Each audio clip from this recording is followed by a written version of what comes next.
Berarti kalau misalnya teman-teman, kalau misalnya ingin bekerja sama dengan Bapak, atau ingin misalnya di reseller, atau gimana, mungkin Bapak bisa memberikan, oh ini loh, arahnya seperti ini, caranya seperti ini. Nah, menurut Bapak sendiri gimana, Pak?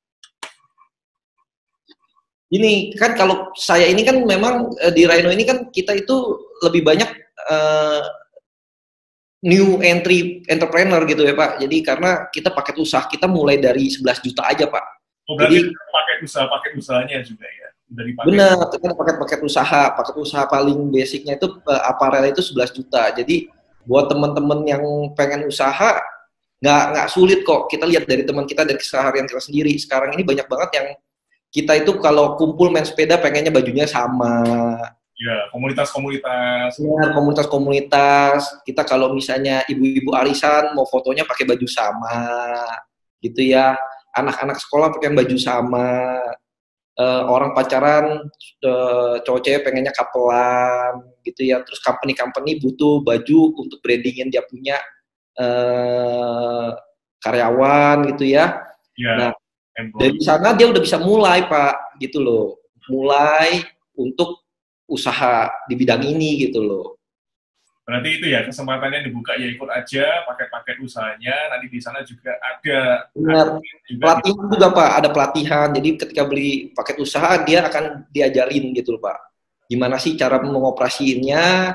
Nanti di sekilas diajarkan gimana cara jualannya kemana gitu loh. wah mantap nih, jadi benar-benar ini, kamu bikin usaha ini, ya kan, cara operasinya udah diajarin, lalu juga gimana cara jualnya juga ada pelatihannya juga, wah lengkap banget ini.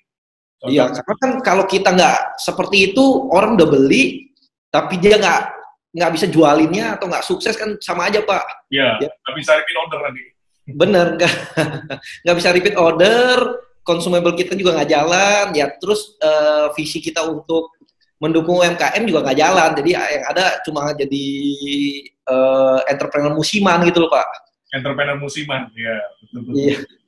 Luar biasa. Berarti ini ya Pak, apa namanya, udah ada edukasinya juga, kesempatan kerjanya juga, ada resellernya juga. Nah, ini menarik ini, teman-teman. Saya ingin tanyain tentang ini lebih detail ya.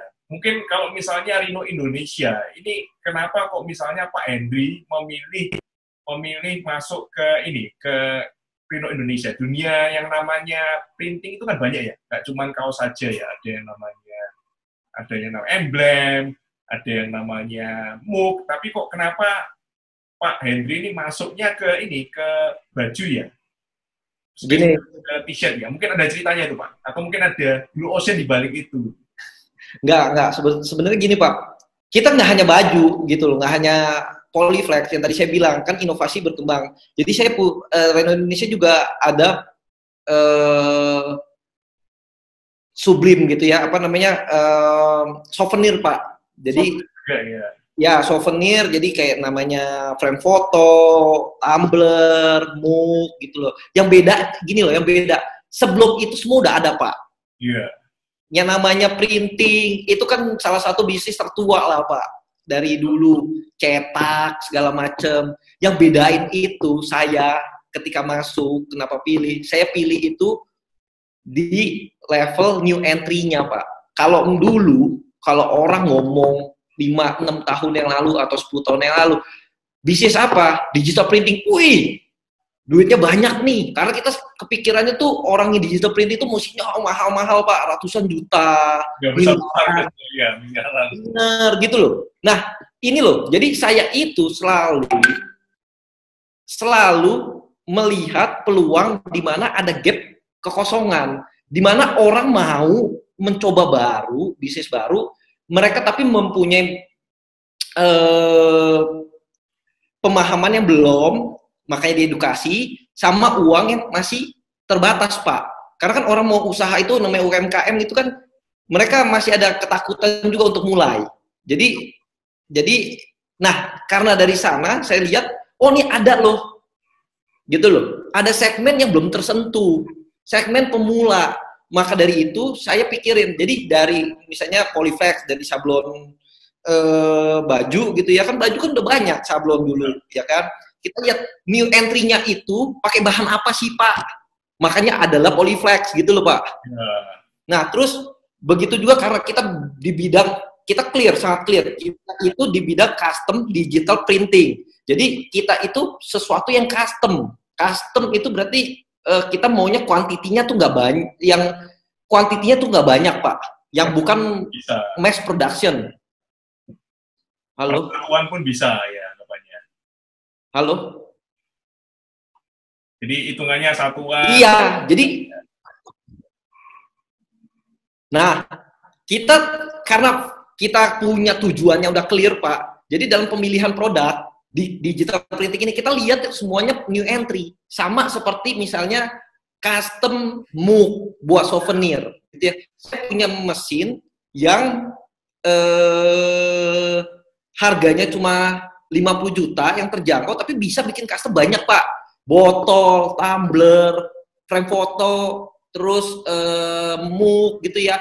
Jadi saya ini lebih melihat peluang untuk new entry entrepreneur di bidang custom digital printing gitu loh. Kalau produknya udah banyak Pak. Jadi fokusnya pokoknya new entry khusus untuk custom digital printing gitu kan? Ya, karena dulu gini Pak, kalau di dulu bidang digital printing, orang-orang yang tahu aja tuh orang-orang yang memang udah lama aja, duitnya banyak, punya uang banyak, jadi dia beli mesin kelas A semua, mesin-mesin Jepang gitu ya, yang ya mereknya kita bisa sebut Epson apalah gitu ya, itu udah kelas atas punya. Begitu dia mau mulai usaha, gapnya itu terlalu jauh Pak. Di bawah itu banyak pemain yang trading, yang mesin-mesinnya itu mereka import, cuma after sales-nya itu nggak ada Pak. Iya, nggak ada komunitasnya, nggak ada. Benar, nggak ada komunitasnya, nggak ada edukasinya, sekedar balik lagi yang tadi saya bilang, sekedar trading, barang dari luar masukin, dijual. Jadi nggak ada after sales-nya, terus fiturnya sekedarnya aja, cuma gap-nya mengisi. Nah, dari sana saya lihat gap yang tengah-tengah ini kosong nih, gitu loh. Dimana orang cuma pemula yang mau pemula dengan uang juga terjangkau, gitu ya. Dia mau kualitas yang baik dengan edukasi yang baik. Nah, di situ Rhino hadir, gitu loh, mengisi ke gap-nya ini, gitu loh. Jadi dan kita pertama kali yang mesin cutting plotter kita, mesin press kita yang dari China yang kita berani garansi 2 tahun. Oh, gitu digaransi juga ya, padahal dari China ya. Bener. Karena kita pede dalam memilih rekan partner pabrik juga, kita nggak sembarangan gitu loh. Jadi dalam memilih rekan pabrik juga kita pertama kali kita lihat itu cuma dia satu visi nggak sama Rhino, gitu ya. Kalau nggak satu visi ya mohon maaf gitu loh. Terus kedua, apakah benar produk yang dia produknya dia, kualitinya itu mengisi kekosongannya, gapnya tengah-tengah ini enggak gitu loh. Orang yang punya budget terjangkau, tapi pengen kualitasnya baik gitu loh. Nah, siap. Di situ Rhino hadir gitu loh. Jadi sebenarnya bukan kenapa baju, kita banyak Pak. Sampai terakhir ini kita ada namanya print label Pak. Print label. Iya, kalau misalnya Bapak kalau lihat botol wine atau botol minum tuh ada label-labelnya. Terus orang kue apa tuh pakai label-label rumahan gitu ya, atau boba pakai label gitu ya. Nah, itu kan mereka itu biasa itu bikin label itu kan ke perusahaan label atau dia ke digital printing. Nah, sekarang saya punya mesin yang mereka bisa yang ringkas, yang bisa di rumah sendiri, Pak. Jadi kapanpun dia mau rubah label, misalnya lagi mau lebaran, dia mau rubah label, dia bisa sendiri, nggak perlu quantity lagi. Karena kalau misalnya ke digital printing, kita ke tempat printing label, itu kan perlu quantity. Nah, kalau ini dia bisa custom sendiri. Dia nggak perlu jumlah stok yang banyak. Misalnya dia baru launching nih produk baru gitu ya. Dia ragu nih buat mau coba dulu 5.000, sedangkan MLQ-nya dari digital printing misalnya 10.000, dia susah gitu loh Pak. Nah, saya punya mesin yang bisa dia rumahan, jadi dia bisa ngeprint label sendiri. Nah, lebih ke situ Pak. Jadi Rhino selalu mengisi kekosongan seperti itu loh ke entrepreneur. Niche marketnya nggak banyak Pak Henry. Bener, itu perlu edukasi lagi Pak. Jadi mesinnya bagus. Mesin saya jadi gini, mesin kita itu, kita sole distributor mesin Astronova dari mesin label dari Amerika. Dia itu kita dipercaya di Indonesia untuk masarin. gitu ya. Kalau mesin-mesin lain kita itu brand kita sendiri, cuma untuk mesin label ini kita dipercaya gitu ya. Nah ini kalau kita masukin ke Indonesia serta merta begitu aja nggak akan jalan. Ini harus lagi-lagi kita edukasi Pak. Untungnya apa, caranya seperti apa, benefitnya apa kalau pakai ini, hitungin cost-nya seperti apa, gitu loh. Nanti in the end lo setahun kamu spend budget buat bikin label setahun berapa duit, kalau pakai ini berapa duit. Jadi ini lagi-lagi edukasi Pak, gitu loh. Jadi fokusnya memang ke ini ya, ke edukasinya. Dari sana kita tuh lebih kebiasa itu nge-create market Pak. Karena gini loh Pak, kalau kita untuk mau jadi market leader di bidang yang red ocean itu udah hampir susah Pak. Gitu, apalagi saya mulai dari nol gitu ya. Itu susah lah. Cuma kalau misalnya di sesuatu di market yang kita develop sendiri, kita edukasi, kita cangkul sendiri, gitu ya. Kesempatan kita untuk jadi market leader tuh besar Pak, gitu loh. Siap.